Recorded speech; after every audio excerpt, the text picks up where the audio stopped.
Where's Fred? He's usually here for those intros. Huh? Yo, bro, you'll never guess what I found. I assume it has to do something with that thing you're holding. Yeah, dude, I found this sick machete. I figured I could hang it by the Friday the 13th poster. Huh. It has been looking a little bland. Say, where did you find it? Oh, I found it in like near some like camp, Crystal Lake, I think it said. Put it back now. What do you mean? You were literally just agreeing with me. If I think, if you said you found it where I think you said, you're cooked. What do you mean?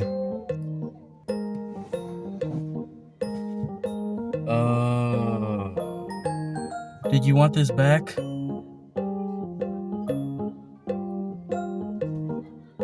It's okay, dude. All he wanted was his machete back. That's what they all say. What's that supposed to mean?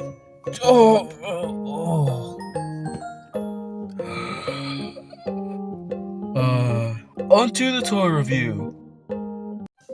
What is up, everybody? Welcome back to my YouTube channel. It is your boy Joe, and today we'll be taking a look at the NECA Real Toys Friday the 13th Part 7, The New Blood Ultimate Jason. Now, when it comes to Friday the 13th, it is one of my favorite slasher or horror movies, in my opinion.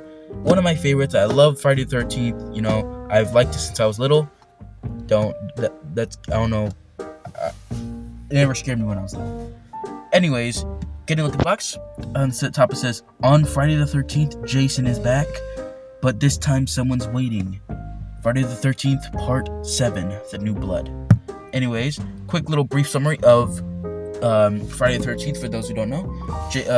Friday the 13th started off with the mother, Pamela Voorhees, killing everyone in a summer camp called Camp Crystal Lake. Then in the second film, Jason went ahead and killed everyone himself as a full-grown adult.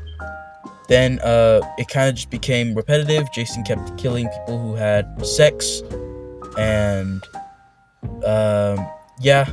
But in this one, he fights a Telekinetic Teenager! Thanks, Zoran. I don't know who he is in real life.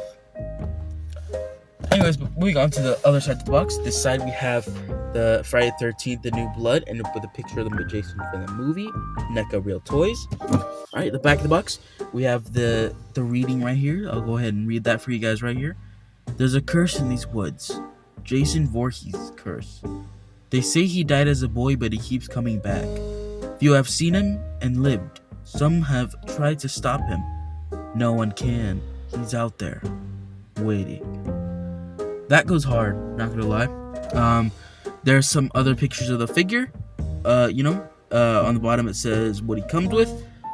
On the side of the box, there's not much, just same thing as the previous. Not much at the bottom, same thing at the top. Let's go ahead and take a look at inside the figure.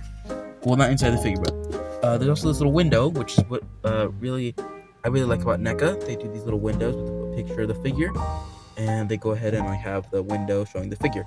Everything's already taken out, but I'll go ahead and show the figure out of its packaging. And here is Jason out of his cardboard packaging, and we can see him looking absolutely great. NECA did a really great job when it comes to this figure.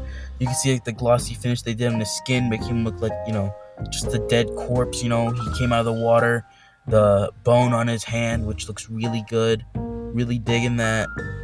Then there's the chain on his neck, which is actual metal. I'm using Jobby the Hong's cold touch technique, but the thing is, I know it's real metal and not die-cast metal because of this little trick right here. A magnet sticks to it, and using the magnet technique, identify metal accessories by using a magnet instead of the cold touch technique. But one way I know that it's not die-cast metal is that this Lightning McQueen toy that I use every single time for size comparison is a die-cast metal, but it does not stick to him. It does not stick to him because it is a die-cast metal. Anyways, moving on to the rest of the figure. The mask looking absolutely great. I don't know what this little bit is here. I think that's just for the molding. But then there's the chevron on the top of the head, the axe mark. This whole part being removed from the boat propeller in the 6th movie. You can take off his mask, showing the beautiful face he has. You know, like you can see the glossy finish, and you know obviously like a decaying corpse. Oh, let me see if I can focus. There you go. And go ahead and pop his mask back on, and getting to the rest of his body. You know, the ripped up pants, ripped up clothing, looking absolutely wonderful. That beautiful looking spinal column, just looking great. It really really resembles that of an actual human spinal column. It looks wonderful.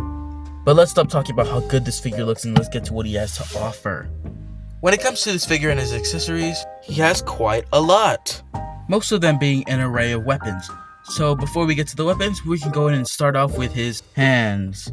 Starting off, we have these open hands and these grabbing hands. But enough about his hands, and let's get on to his faces. Starting off, we have this average, bare face. His face that he usually just comes with. And then we have this screaming face. And a cool little detail that NECA includes in this figure is this broken mask accessory, which looks really great. I don't know if that little gray scuff right there is supposed to be there. Let me know that in the comments, but there's this little hole in the back. You go ahead and plug this little peg in, as so.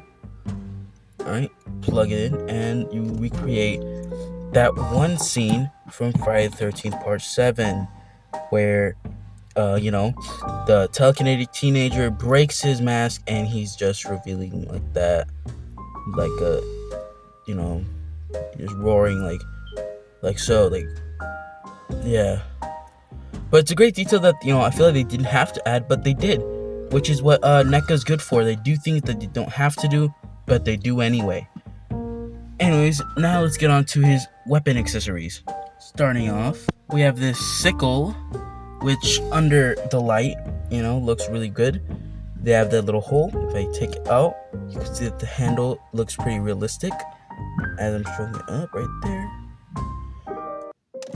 And next up, we have this kitchen knife, which is, it kind of reminds me of another slasher.